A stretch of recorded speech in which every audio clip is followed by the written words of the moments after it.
Assalamualaikum warahmatullahi wabarakatuh. Selamat pagi, selamat datang di channel Tani Murah TV. Teman-teman, hari ini saya akan membagikan tips bagaimana cara membuat pupuk organik cair dengan berbahan bahan yang sangat mudah kita dapat dan tentunya tidak menggunakan biaya sepeser pun dalam proses pembuatannya. Akan tetapi secara kualitas pupuk organik cair yang akan saya bagikan ini merupakan salah satu pupuk organik cair terbaik yang pernah dibuat oleh saya.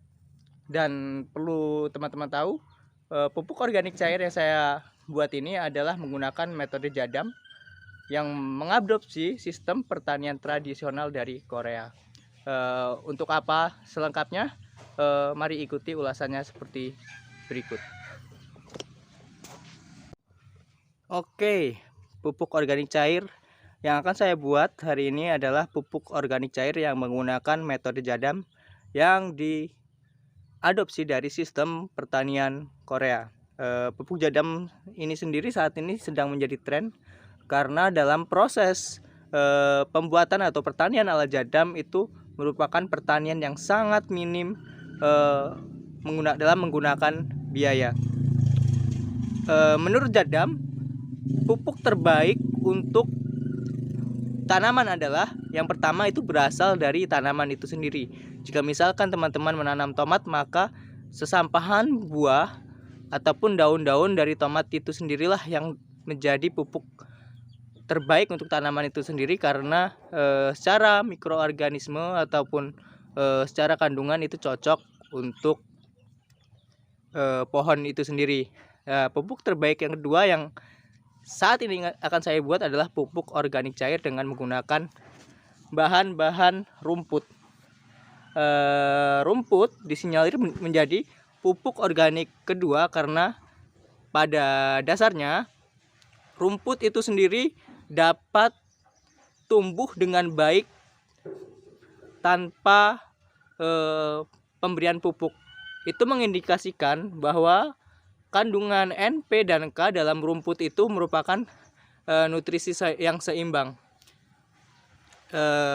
Teman-teman bisa mengumpulkan rumput-rumput ini sendiri di pekarangan rumah ataupun di lahan punya teman-teman pada saat proses pembersihan.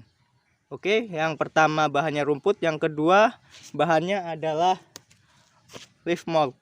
Nah, saya menggunakan leaf mold ataupun tanah di bawah pohon bambu.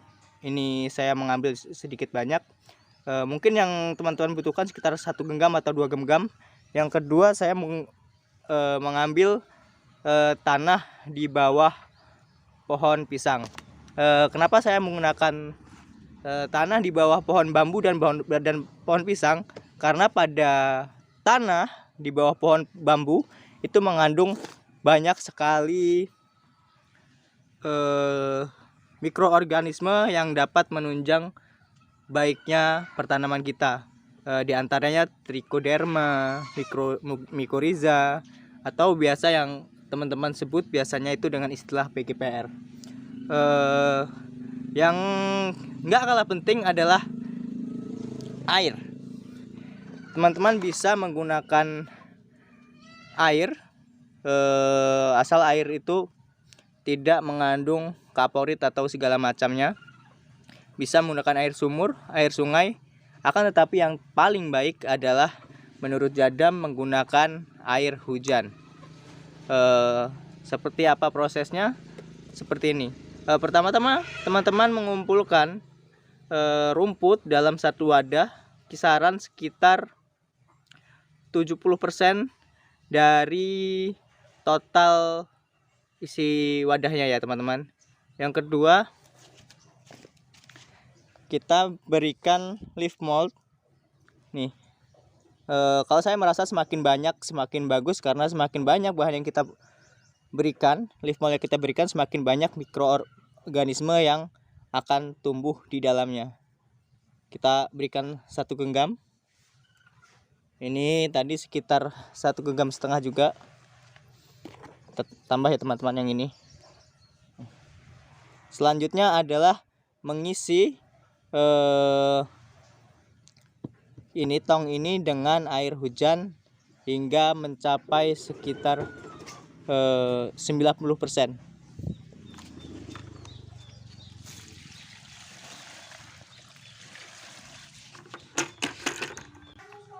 Oke, setelah sekitar 90% dari kapasitas tempat yang kita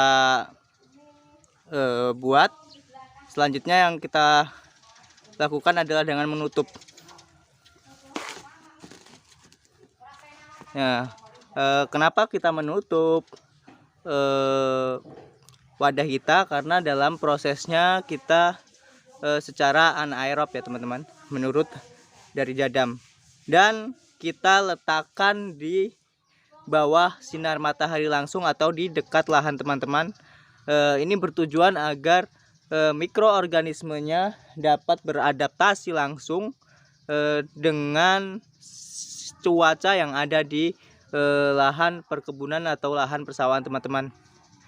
Dan kita simpan, alangkah lebih baiknya adalah 3 bulan. Akan tetapi teman-teman jika tidak mempunyai waktu untuk menunggu sampai 3 bulan, sebenarnya selama 15 hari saja sudah dapat digunakan. Akan tetapi pupuk Jadam ini apapun JLF ini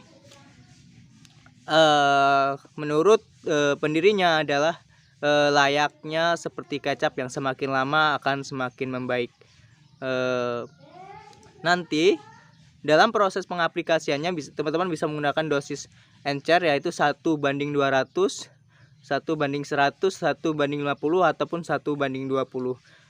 Untuk pertama-tama mungkin teman-teman harus menggunakan dosis yang ringan dulu untuk melihat perkembangannya, dan semakin hari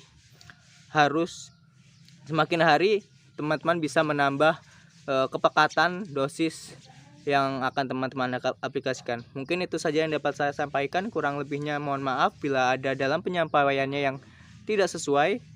Saya akhiri. Wassalamualaikum warahmatullahi wabarakatuh.